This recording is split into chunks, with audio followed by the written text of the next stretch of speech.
할렐루야. 말씀의 사람이라는 제목으로 함께 주님의 은혜를 나누고자 합니다. 우리 자녀들이 말씀의 사람이 되기를 축원합니다. 우리가 주님의 은혜 속에 주님의 돌보심 가운데 살아가는데 우리가 무엇을 붙잡고 무엇을 의지하며 살아가는가? 하나님을 붙잡고 하나님을 의지하며 살아가는 자, 곧 하나님의 말씀 가운데 진리를 발견하며 하나님의 말씀 가운데 길을 발견하고 하나님의 말씀 가운데 생명을 발견하는 그런 우리의 자녀들이 되어야 할 줄 믿습니다. 그래서 우리의 자녀들이 말씀의 사람, 한 책의 사람, 한 권의 사람, 하나님의 말씀의 사람이 되어야 하는데 그러기 위해서는 어떻게 해야 하는지 오늘 말씀이 우리에게 이야기하고 있다는 거죠. 그래서 오늘 말씀은 사도 바울이 디모데가 목회자이며 또한 하나님의 신실한 사람으로 서기 위해서 바로 그가 말씀의 사람이 되어야 한다라고 이야기하고 있는 것입니다. 그래서 우리가 신앙의 그러한 선배들을 보면 이 한 권의 말씀, 주님의 말씀의 사람으로 쓴 사람들이 주님의 귀한 도구로서 귀한 일들을 감당한 것을 많이 볼 수 있죠. 그래서 어려움과 아픔 가운데서도 바로 이 말씀으로 승리하고 말씀 가운데에 주님의 뜻을 드러내는 자가 있음을 우리가 잘 알고 있습니다. 대표적인 사람이 우리 감리교회 창시자인 요한 웨슬레 선생님이 바로 말씀의 사람이라고 하시죠. 나는 한 권의 사람이다. 성서 이 말씀만을 붙잡으며 이 말씀으로 승리하는 자임을 스스로 고백하고 또한 노예를 해방했던 링컨 대통령 같은 사람이 어머니가 남겨주신 한 권의 성경책을 가지고 어떤 사람이 남긴 많은 유산보다도 바로 이 한 권의 성경책이 나를 이 자리에 있게 했다라고 고백하는 그러한 사람이 될 수 있었던 것입니다. 우리가 자녀들에게 많은 것을 물려주고 물질, 명예, 또한 좋은 환경을 물려줄 수도 있겠지만 그것보다 가장 귀한 것 바로 하나님의 말씀, 그 말씀의 사람으로 내가 살고 우리의 자녀들이 말씀의 사람으로 설 수 있도록 늘 기도하는 우리가 되어야 할 줄 믿습니다. 그래서 오늘 사도 바울은 디모데에게 그럼 어떻게 말씀의 사람이 될 수 있는가? 또한 말씀의 사람이 누구인가? 어떤 사람인가? 이야기하고 있다는 것. 먼저 말씀의 사람은 말씀에 순종하는 사람이다라고 말씀하고 있습니다. 3절 말씀이죠. 누구든지 다른 교훈을 하며 바른 말, 곧 우리 주 예수 그리스도의 말씀과 경건에 관한 교훈을 따르지 아니하며.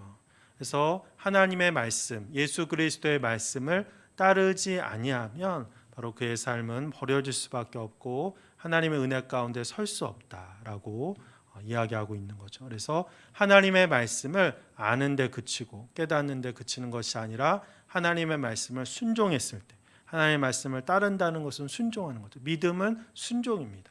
믿음은 그것을 그냥 알고 우리가 고개를 끄덕이는 것이 믿음이 아니라 또한 어떠한 단계에 이르고 훈련에 의해서 어떠한 계단을 밟듯이 올라가는 것이 아니라 바로 순종하는 만큼 우리의 믿음이 성장하는 것이고 순종하는 자가 곧 믿음의 사람, 말씀의 사람이 될 수 있는 것입니다. 그래서 말씀의 사람은 하나님이 쓰시는 자이고 하나님이 쓰기 위해서 하나님 말씀에 순종하며 그 말씀대로 사는 그러한 자가 되어야 한다는 거죠. 그래서 사도 바울은 디모데에게 하나님의 말씀, 예수 그리스도의 말씀을 따르는 자, 그 말씀을 순종하는 자가 되어야 한다라고 말씀하고 있는 것입니다.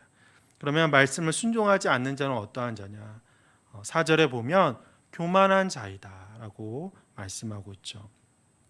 왜 교만해지냐면 하나님을 두려워하지 않기 때문에 하나님의 말씀 가운데 우리를 사랑하고 우리를 지켜주심을 신뢰하지 않기 때문에 자기를 신뢰하고 자기를 따르는 그러한 사람은 자기가 제일인 줄 아는 것입니다. 자기가 가장 뛰어난 줄 알고 지혜가 많은 줄 알고 능력이 있는 줄 생각한다는 거죠. 그래서 교만하여져서 다른 사람들을 무시하고 변론과 언쟁 가운데 다른 사람을 깎아내리는 그러한 사람이 바로 교만하고 그러한 사람이 하나님의 말씀에서 떠난 사람이 될 수밖에 없다라고 하는 것입니다.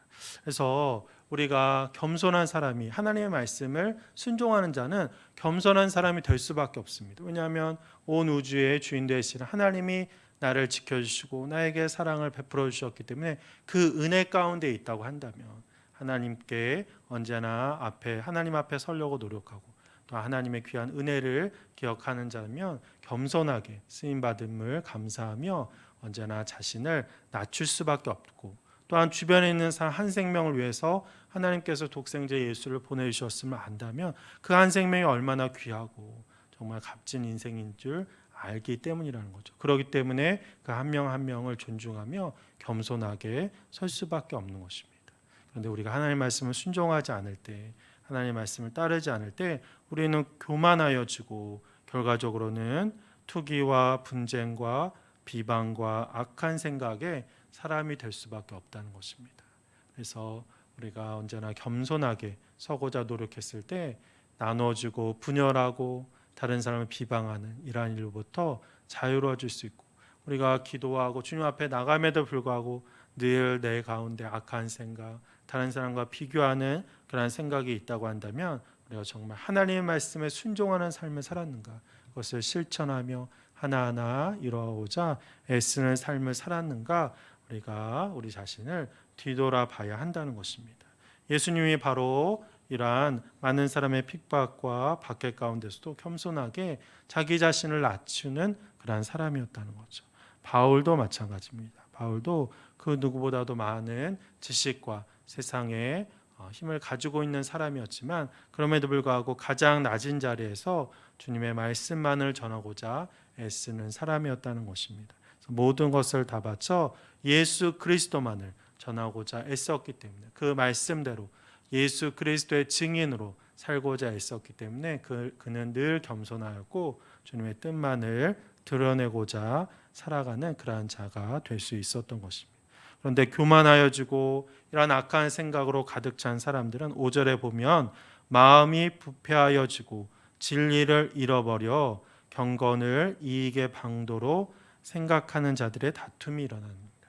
그래서 우리가 주의 말씀에 순종하며 겸손하면 내 주변의 다툼과 분쟁과 나누어짐이 없을 수 있다라고 하는 것이죠.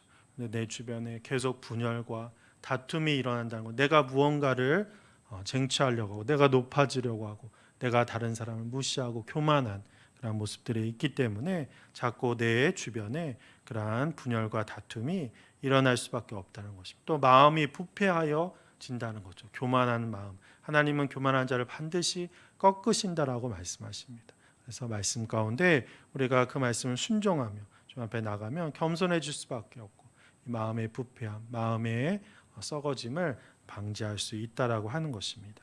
그래서 말씀의 사람은 하나님의 말씀에 순종하는 자이고 겸손하게 주님 앞에 매일 서가는 자임을 우리가 고백해야 될 것입니다. 그래서 우리 자녀들이 그렇게 주님의 말씀에 순종하는 자가 될 수 있도록 겸손하게 주님 앞에 나가는 자가 될 수 있도록 기도하는 우리들이 되기를 간절히 축원합니다. 두 번째로 하나님의 말씀을 지키며 하나님의 말씀의 사람은 바로 자족하는 사람이다라고 이야기하고 있습니다. 6절 말씀이죠. 이렇게 말씀해요. 그러나 자족하는 마음이 있으면 경건은 큰 이익이 되느니라. 그래서 우리가 교만의 마음을 버리고 하나님의 말씀을 순종하며 나갈 때 하나님은 우리에게 자족의 마음을 허락하여 주시고 우리의 것들을 만족하며 감사하며 살아갔을 때 우리는 말씀의 사람, 주님이 쓰시는 그러한 사람이 될 수 있다라고 하는 것입니다. 말씀의 사람, 나는 하나님의 말씀의 사람이다, 주님의 말씀에 순종하며 믿음의 사람이다 라고 이야기하면서 늘 자신의 상황에 대해서 불평하고 늘 자신의 환경에 대해서 하나님께 원망하며 나간다면 결코 하나님께 영광을 돌릴 수 없다는 거죠. 하지만 다른 사람 보기에는 부족하고 연약한 모습이 있지만 그럼에도 불구하고 하나님께서 허락하여 주시고 하나님이 내 삶을 인도해 주시고 선한 길로 나를 이끌고 계심을 고백한다면 자족하며 감사하며 나갈 수 있다라고 하는 것입니다. 그래서 우리가 자족해야 하는 그러한 이유도 7절 8절에서 말씀하고 있죠. 먼저는 우리가 세상에 아무것도 가지고 온 것이 없기 때문에 우리가 주님 앞에 갈 때도 다 내려놓고 갈 수밖에 없다는 거죠. 세상의 물질, 명예, 또 권력 모두 다 우리가 주님 앞에 갈 때 가지고 갈 수 있는 것이 없습니다. 그렇기 때문에 그러한 잠깐 있는 것으로 우리 영원한 생명을 앗아가는 그러한 일을 해서는 안 된다는 거죠. 그래서 이러한 잠깐의 어떤 물질과 이러한 만족을 위해서 우리가 영원한 것을 버리는 것은 너무나 어리석은 인생이라고 하는 것입니다. 그래서 하나님께서 맡겨주신 물질과 명예, 주님께서 맡겨주신 그 자체로 그것이 크던 작던 만족하면서 청지기의 삶으로 맡겨주심에 감사하며 또한 주어진 일에 최선을 다해서 그렇게 살아갈 때 하나님께 영광을 돌리고 또 자족하는 삶을 살아갈 수 있다라고 하는 것입니다. 또한 자족하는 그러한 삶의 모습은 8절 말씀과 같이 우리가 먹을 것과 입을 것이 있은즉 족한 줄로 아는 그러한 삶이라는 것입니다. 주기도문에서도 말씀한 것과 마찬가지로 우리가 먹을 것과 오늘 우리에게 일용할 양식을 주시옵고, 이렇게 주기도문에서 우리가 기도를 하죠. 오늘 우리에게 일용할 양식을 주시옵고, 오늘 하루를 살아가는데 만족하는 그러한 일용할 양식, 입을 것과 먹을 것을 주심에 감사하며 나고 또한 그것만을 구하는 삶, 그러한 삶이 자족하는 삶이고 하나님께서 기뻐하시는 삶이라고 하는 것입니다. 근데 여기서 벗어나서 우리가 욕심을 내며 그렇게 살아갈 때 우리는 자족하지 않게 되고 하나님을 원망하는 삶을 살 수밖에 없다라고 하는 것이죠. 이스라엘 백성들이 광야에서 살아갈 때 하나님께서 만나를 주셨습니다. 사실 광야라고 하는 땅, 아무것도 없는 땅, 메마른 땅, 생명이 없는 땅인데 그 땅에서 먹을 것을, 그 하루에 먹을 일용할 양식을 주시는 거 얼마나 큰 은혜입니까? 우리가 삶을 살아가면서 오늘 우리가 먹고 입을 수 있고 우리 자녀들을 양육할 수 있는 그런 하나님의 은혜를 허락하여 주고 그거 자체로 우리가 감사하며 나가야 한다는 거죠. 그런데 이스라엘 백성들은 그 만나 그것에 감사하지 않았다는, 처음에는 굉장히 놀라우고 처음에는 감사했지만 그것이 계속되어졌을 때 그것을 당연한 것으로 여기고 고기가 먹고 싶다고, 왜 우리를 이곳에서 이렇게 먼지 같은 것만 먹으면서 살게 하냐고 하나님께 원망하는 것입니다. 우리의 삶도 마찬가지죠. 믿음의 삶, 또 말씀의 사람은 우리에게 주어진 것에 감사하며 그 자체가 하나님의 은혜임을 깨닫는 자라고 하는 것이죠. 지금 살아가는 것이 얼마나 하나님의 은혜입니다. 오늘 하루 우리가 살 수 있고 또한 주님 앞에 나와 예배드릴 수 있고 섬길 수 있는 교회가 있고 사랑할 수 있는 공동체가 있고 가정이 있음이 얼마나 감사한 일입니까? 우리가 그것을 고백하면서 우리에게 주어진 것에 감사하며 나갈 때 자족하는 삶으로, 말씀의 삶으로 세워지는, 말씀의 사람으로 나가는 그러한 우리들이 될 줄로 믿습니다. 우리 자녀들이 그러한 삶을 살아가야 한다는 거죠. 더 높은 거, 더 많은 거, 더 욕심을 내면서 나갈 때 결코 만족이 없는 삶, 언제나 갈급하며 사마리아 여인과 같이 늘 자기의 것들을 바꿔나가지만 행복을 찾지 못하는 그러한 불행한 삶을 살 수밖에 없다라고 하는 것입니다. 또한 말씀의 사람은 물질을 탐하지 않는 자이다라고 말씀합니다. 9절 말씀이죠. 9절에서 9절 10절 말씀입니다. 우리가 같이 9절 10절 말씀 봉독합니다. 시작. 부하려 하는 자들은 시험과 올무와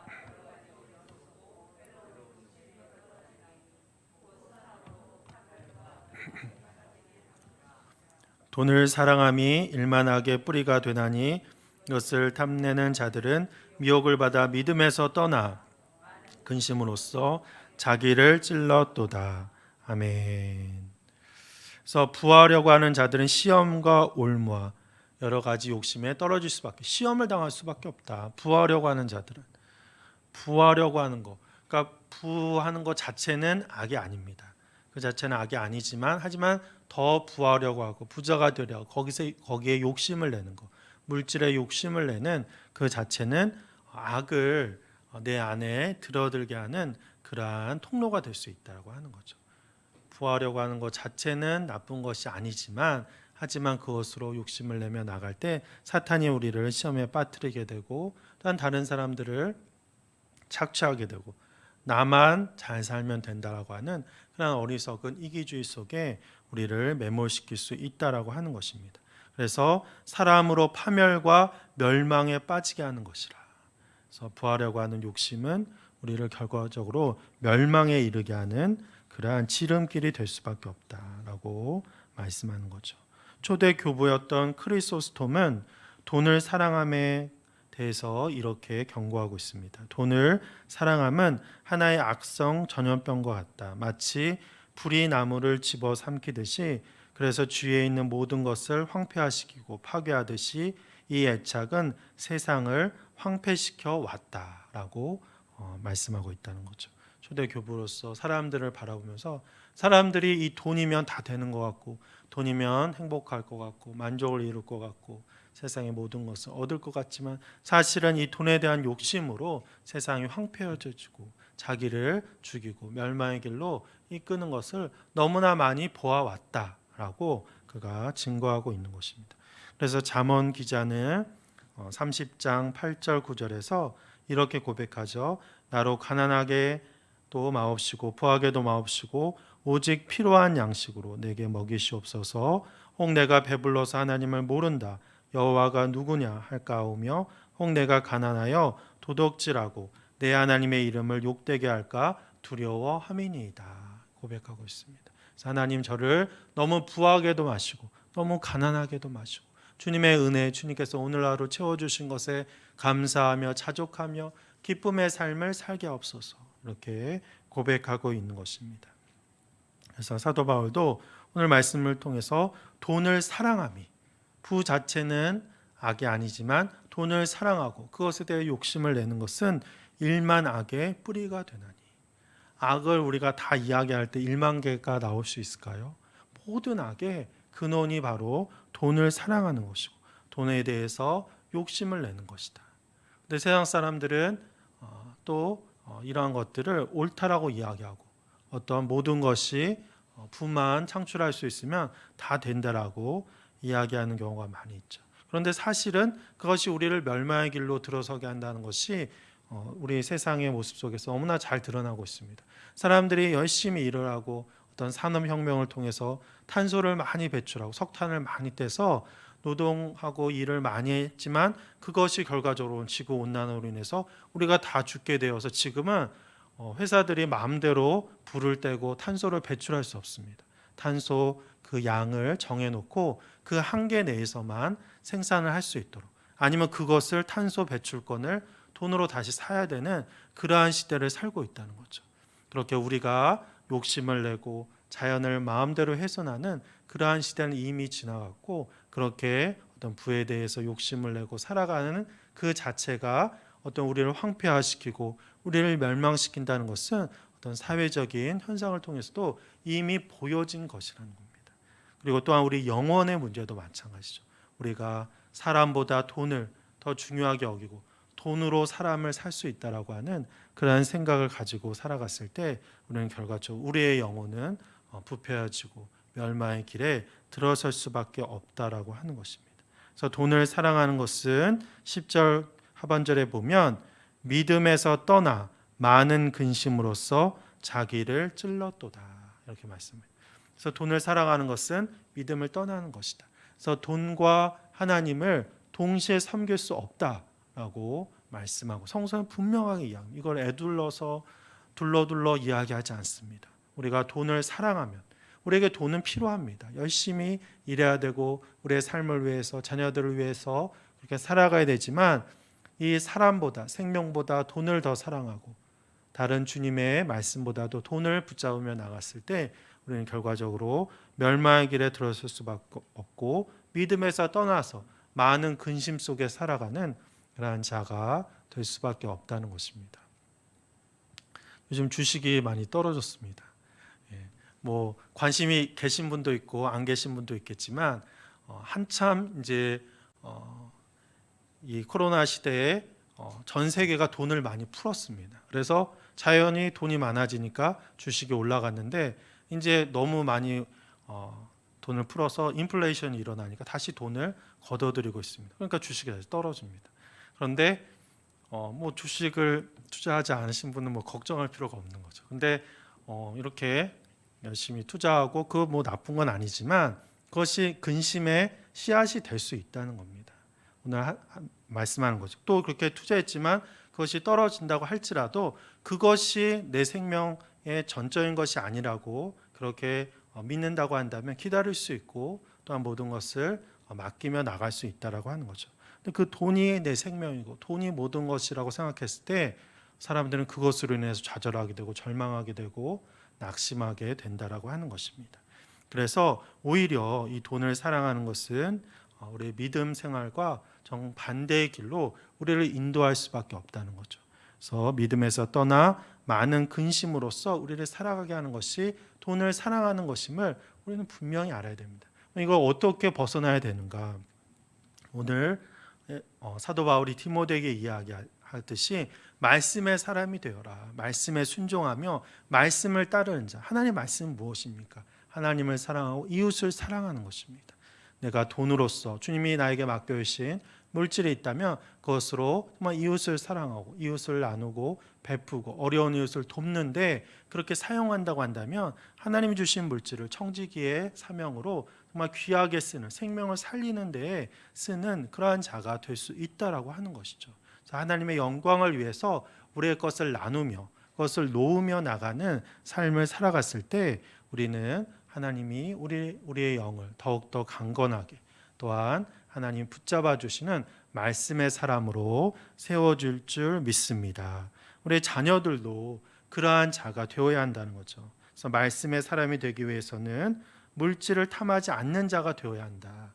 그래서 우리 자녀들에게도 이 물질관, 어떠한 물질관을 가지고 살아가느냐, 하나님께서 우리에게 맡겨준 청지기의 그런 관점을 가지고 주님께서 나에게 많은 것을 맡겨주셨다면 하나님이 주신 것이기 때문에 그것을 하나님의 영광을 위하여 사람을 살리는데 생명을 구하는데 사용할 수 있는 그러한 마음을 가지고 나가는 자, 또한 그것이 많건 적건 하나님께서 나에게 일용할 양식을 주셨다고 한다면 그것에 자족하며 살아가는 삶, 그래서 믿음의 그 길을 걸어가며 순종하며 나갈 때 말씀의 사람으로 세워줄 수 있는 그런 우리의 자녀들이 될 줄 믿습니다. 주님의 은혜 가운데 말씀의 사람으로 먼저 우리가 또한 우리의 자녀들이 아름답게 세워지기를 간절히 기도하며 나가는 우리 성도님들이 되시기를 간절히 축원합니다.